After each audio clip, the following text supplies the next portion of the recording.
নমস্কাৰ অন্য এটা ভিডিঅ'ৰ মাজলৈ সকলোকে স্বাগতম জনাইছোঁ মই ইংকু চ' আজিৰ টপিকটো হৈছে যে এইবাৰ এইচএছ অৰ্থাৎ হায়াৰ ছেকেণ্ডেৰীত যোনে যোনে উত্তীৰ্ণ হৈছে বা ভাল ৰিজাল্ট কৰিছে তেখেতসকলে কেনেদৰে বা কি ধৰণে বা কিমান পাৰ্চেণ্টেজ লাভ কৰিলে তেওঁলোকে পাব বাণীকান্ত বঁটা অৰ্থাৎ অসম ৰাজ্যিক চৰকাৰৰ পৰা স্কুটাৰখন বা স্কুটিখন আপোনালোকে যি কয় চ' কোনে পাব সকলোখিনি কৈ আছোঁ চ' অইনবাৰৰ দৰে এইবাৰ মানে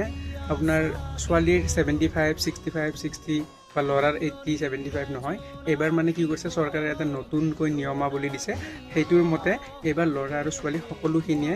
80% পাবই লাগিব 60, 65, 70, 75 নহয় এইবাৰ ল'ৰা আৰু ছোৱালীৰ গোটেইখিনিৰ কাৰণে ক্ৰমান্বয়ে 80% পালেহে বা লাভ কৰিলেহে আপোনালোকে চৰকাৰৰ ফালৰ পৰা পাব বাণীকান্ত বঁটা অৰ্থাৎ চৰকাৰী স্কুটাৰখন আপোনালোকে কেতিয়া পায় যেতিয়া এইচএছ এক্সাম আপোনালোকে পাছ আউট হৈ কেনে আপুনি ডিগ্ৰীত মানে এডমিশ্যন কৰাই থাকাৰ বা ক্লাছ চলি থাকে সেইখিনিমান সময়ত পোৱা যায় আৰু কেতিয়া কি দিয়ে কেতিয়া কি নিদিয়ে স্কুটাৰবোৰ ফ্ৰম কেতিয়া আৰম্ভ হয় কেতিয়া চাৰ্টিফিকেট দিয়ে সেইটো জনাই থাকিম কিন্তু বৰ্তমানৰ কথাটো হৈছে কি এইবাৰ 80% পালেহে আপোনালোকে লাভ কৰিব চৰকাৰৰ ফালৰ পৰা স্কুটাৰখন ধন্যবাদ